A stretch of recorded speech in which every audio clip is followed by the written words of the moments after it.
나는 전능하신 아버지 하나님 천지의 창조주를 믿습니다. 나는 그의 유일하신 아들 우리 주 예수 그리스도를 믿습니다.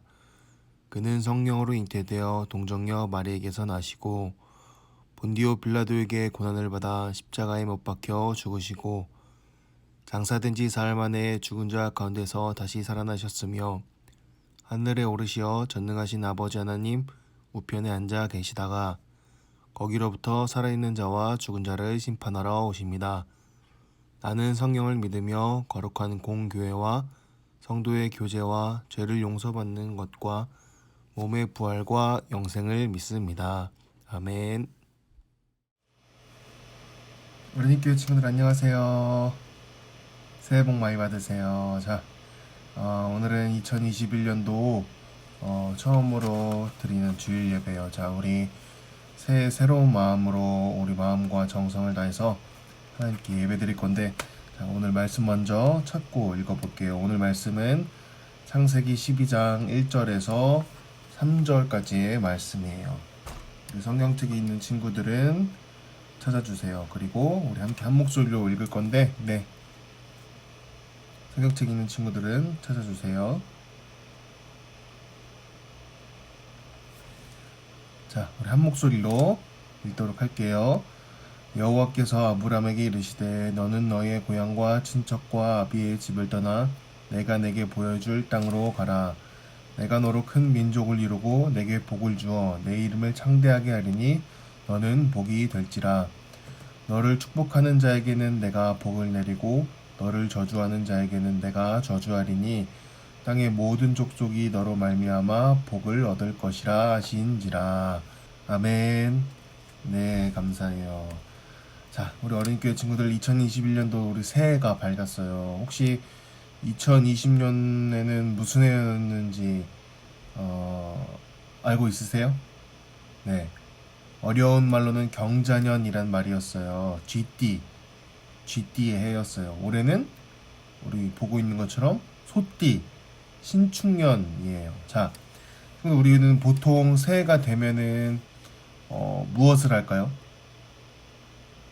새해가 되면 뭐래요? 네, 나이가 한 살 더 먹었으니까 떡국을 먹어요. 자, 여러분 지금은 어머니가 끓여주시는 이 떡국이 치킨이나 피자나 햄버거만큼 맛이 없지만은 그런 것 같아요. 네, 전우사님도 1월 1일날 기념으로 부모님 집에 가는데 글쎄 이제는 떡국도 없어요. 전우사님 빼고 동생들이랑 부모님들이 다 먹고 전생 거 안 남기고 있죠. 그러니까 감사하고 지금 많이 먹으세요. 그게 정말 맛있는 거예요. 자, 그리고 그 다음에 우리가 새해가 되면 무엇을 할까요? 새해가 되면은 네, 새해 첫날에 해돋이를 보러 가요.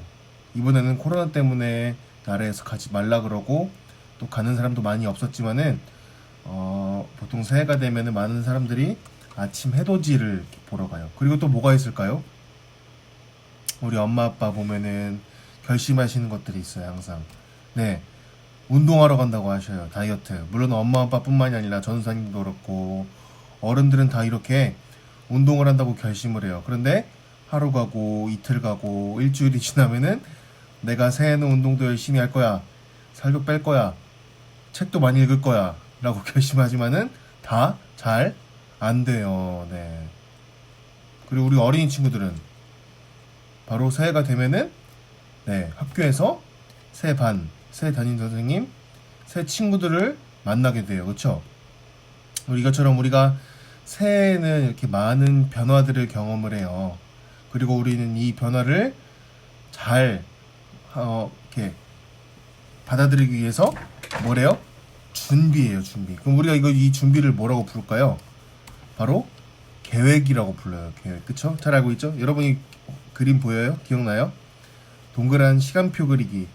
전도사님이 작년 봄쯤에 우리 성경 말씀을 언제 읽을 건지, 집에서 어떻게 기도할 건지 이렇게 여러분들이랑 한번 예배 마치고 그린 적이 있었어요. 자, 그런데 우리가 이 계획을 짜는 거, 다시 말해서 이 준비하는 게 중요할까요? 안 중요할까요?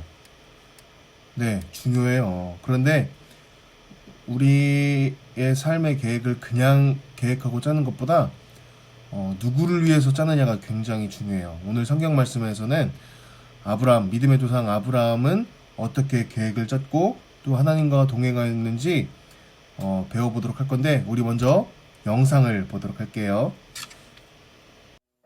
믿음의 조상 하면 생각나는 사람이 있나요? 바로 아브라함이죠.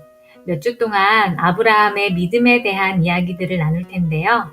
창세기 11장을 읽어보면 아브라함에 대한 두 가지 이야기를 들을 수 있어요. 먼저 아브라함이 고향이었던 갈대아 우르를 떠나서 몇백 킬로미터나 떨어져 있는 하란으로 이동한 이야기죠. 이곳에서 아브라함의 아버지가 죽었다고 해요. 그리고 성경은 사레라는 아내의 이야기를 들려주는데요. 아브라함과 사레에게는 자녀가 없었다고 해요. 이때 하나님께서 아브라함에게 말씀하시죠. 고향을 떠났고 아버지는 돌아가셨고 자녀가 없는 아브라함에게 하나님께서 이야기하시는 거예요. 무슨 이야기를 하셨을까요? 너는 지금 살고 있는 이곳을 떠나서 내가 내게 보여주는 땅으로 가거라. 너에게 복을 주고 네가 크게 이름을 떨치게 하겠다. 너를 통해 더 많은 사람들이 복을 받게 해주겠다. 하나님께서 고향을 떠나고 아버지는 돌아가시고 자녀도 없는 사람에게 주시는 복은 어떤 것일까요? 아브라함은 하나님의 말씀을 듣고 그 말씀대로 했어요. 성경을 쭉 읽어보면 아브라함은 이사를 수도 없이 하는데요. 우리도 낯선 곳으로 이사를 가는 일이 쉽지 않잖아요. 그런데 당시에는 더 큰 일이었던 것 같아요. 그때는 낯선 사람들을 환영해주는 시절이 아니었거든요. 창세기에 나오는 소돔과 고모라 이야기만 봐도 사람들은 이사 온 사람들을 함부로 대하죠. 그런데 하나님께서는 아브라함에게 계속해서 말씀하세요. 낯선 어딘가로 가라 하고 말이에요. 한 곳에 자리 잡고 이제 살만해지면 하나님께서는 새로운 곳을 향해 다시 떠나라고 말씀하시는 거죠. 여러분, 하나님의 말씀은 이렇게 들려지는 것 같아요. 말씀을 따라 그곳까지 가면 하나님께서 다시 말씀하시죠. 또 다시 말씀을 따라 그곳까지 가면 하나님께서는 또다시 우리에게 말씀해 주시는 거예요. 하나님께서는 이렇게 말씀에 순종하는 사람에게 더 많은 말씀을 들려주시는 거죠. 아브라함이 참 대단하게 느껴지죠? 아브라함은 어린이들이 부모님의 말씀을 듣듯이 선생님의 말씀을 듣듯이 계속해서 하나님의 말씀에 순종했어요. 그렇게 하나님께서 들려주시는 말씀을 그 누구보다 많이 듣게 되죠. 아브라함이 믿음의 조상이 된 것은 이렇게 하나님의 말씀을 반복적으로 듣고 그 말씀에 순종했기 때문이 아닐까요? 그런데요, 아브라함이 이사를 다닐 때마다 했던 일이 있어요. 그건 바로 하나님의 이름을 부르는 일이었죠. 하나님의 이름을 불렀다는 건 지금으로 치자면 찬양을 하고 기도를 했다는 뜻이에요. 새로운 곳에서 하나님의 이름을 부르면서 하나님께 예배를 드린 거죠. 아브라함은 많은 나이에도 불구하고 하나님의 말씀에 순종해서 가나안의 이곳저곳을 다니면서 하나님을 찬양하고 기도했어요. 하나님의 이름을 전한 거죠. 그런데 더 놀라운 건요. 아브라함이 이렇게 하나님의 이름을 불렀다고 하는데 하나님께서는 아브라함의 이름을 세상의 어떤 이름보다 유명하게 귀한 이름으로 만들어주셨다는 거예요. 여러분, 오늘 말씀을 통해서 꼭 기억하면 좋겠어요. 하나님께서는 아브라함에게 말씀하신 것처럼 우리에게도 말씀하세요. 그리고 놀라운 것은 그 말씀에 순종하는 사람에게 하나님께서는 더 많은 말씀을 들려주신답니다. 그리고 이 모습이 바로 하나님께서 아브라함에 약속하신 복이 아닐까요? 자, 여러분, 이 아브라함의 이야기를 들어보니 어때요? 대단하죠? 이 아브라함은 하나님의 말씀을 듣고 자기의 고향을 떠나서 하란을 거쳐서 결국에 가나안 땅으로 갔어요. 근데 이 거리는 얼만큼 되냐면은 2000km나 되는 거리예요. 이게 얼마나 멀은 거리냐면은 우리가 서울에서 부산까지 차 타고 가도 400km나 돼요. 근데 아브라함은 차도 없는 시절에 걸어서 낙타에 짐을 싣고 서울에서 부산을 왔다 갔다 5번이나 왔다 갔다 할 수 있는 이 거리를 간 거예요. 시간이 되게 오래 걸렸겠죠? 근데 아브라함한테 계획이 있었을까요? 없었을까요? 네, 있었어요. 원래는 갈대아 우르라는 자기 고향에서 자기가 책임지고 있는 식구들이랑 모시고 있는 아버지, 그리고 많은 재산들, 가축들, 종들, 뭐 여러 가지 집도 다 가지고 있어서 거기서 잘 먹고 잘 살 수 있는 계획이 있었어요. 그런데 그럼에도 아브라함은 자기의 생각과 자기의 계획보다 하나님의 말씀을 듣고 나아갔어요. 그렇게 하나님의 말씀을 듣고 순종해서 간 아브라함의 이 길과 계획들이 다 좋았을까요? 아니에요. 어려움도 있었고 힘든 일들이 엄청 더 많았어요. 보통 우리가 내가 준비한 계획이 실패하고 틀어지는 경험들을 하면은 우리는 어떻게 반응을 해요? 보통은 다시 어떻게 해야 될지 모르고 포기하게 되고 어디로 가야 할지 모르게 돼요. 우리가 길을 갈 때도 그렇잖아요. 우리가 아는 길을 가다가 갑자기 모르는 길이 딱 나오면 어떻게 돼요? 길을 잃어버리는 거예요. 그렇죠? 근데 아브라함도 길을 잃고 어떻게 해야 될지 모를 때가 있었어요. 근데 아브라함이 왜 그렇게 했을까요? 하나님의 말씀을 듣고 간 건데, 그쵸? 왜 그랬냐면은 하나님께서 주신 말씀대로 계획을 짰다고 생각했지만은 여전히 그 계획 안에 내가 하고 싶은 것들, 또 내가 생각하는 것들, 내가 양보하지 못하는 것들이 다 들어있었기 때문에 길을 잃어도 어떻게 할지 몰랐던 거예요, 처음에는. 그래서 아브라함은 어떻게 했어요? 네, 그렇게 자기의 계획과 생각이 다시 의존한 게 아니라 순종하고 하나님 말씀을 다시 들을 준비를 했어요. 그리고 행동을 했어요. 뭘로? 믿음으로 행동을 했어요. 어느 자리에서든지 어느 때에서든지 하나님께 제단을 쌓고 찬송을 올려드리고 예배드리고 믿음을 구하고 순종을 하였어요.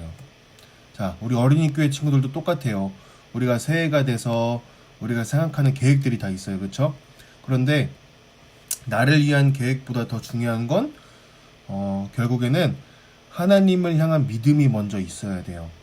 그리고 우리는 나를 잘 지킬 수 있는 계획이 아니라 하나님을 바라볼 수 있는 믿음을 위한 계획들을 지키고 또 그런 계획들을 세워야 돼요.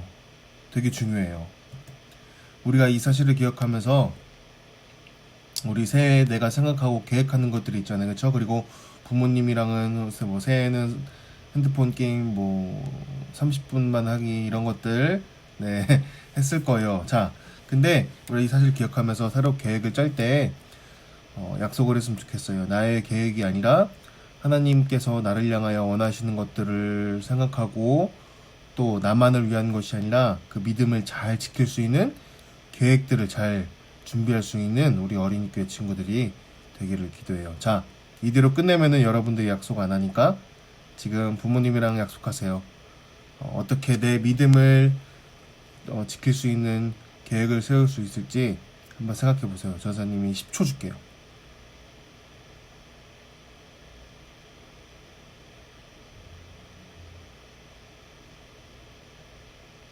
3, 2, 1, 땡. 네, 더 생각나는 게 있으면은 조금 이따 끝나고 네, 다시 한 번 더 계획을 엄마 아빠랑 같이 잘 세워보세요. 자, 이제 전사님이 기도할게요. 눈 감고 두 손 모으고 기도하도록 할게요.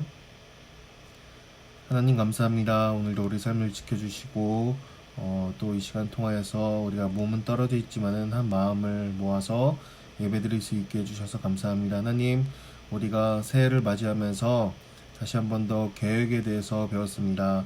아브라함이 온전히 계획을 세울 때 자기 자신만을 위하여 세운 것이 아니라 온전히 믿음을 지킬 수 있는 또 하나님의 뜻에 맞는 그런 계획을 세웠던 것처럼 우리도 그 믿음을 본받아서 순종하며 나를 위한 계획이 아니라 우리 가정을 위하여 또 하나님을 위하여 그 믿음대로 계획을 세울 수 있는 내가 될 수 있도록 주님 도와주세요.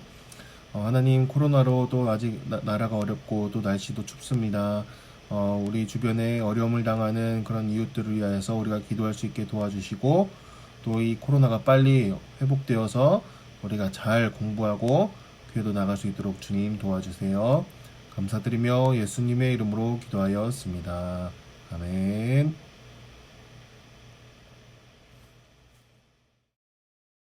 우리 이제 마지막으로 주기도문함으로 예배를 마치도록 할게요. 하늘에 계신 우리 아버지여, 이름이 거룩히 여김을 받으시오며 나라가 임하옵시며 뜻이 하늘에서 이루어진 것 같이 땅에서도 이루어지이다. 오늘날 우리에게 일용할 양식을 주시옵고 우리가 우리에게 죄 지은 자를 사하여 준 것 같이 우리 죄를 사하여 주시옵고 우리를 시험에 들게 하지 마시옵고 다만 악에서 구하시옵소서. 나라와 권세와 영광이 아버지께 영원히 싸움나이다. 아멘.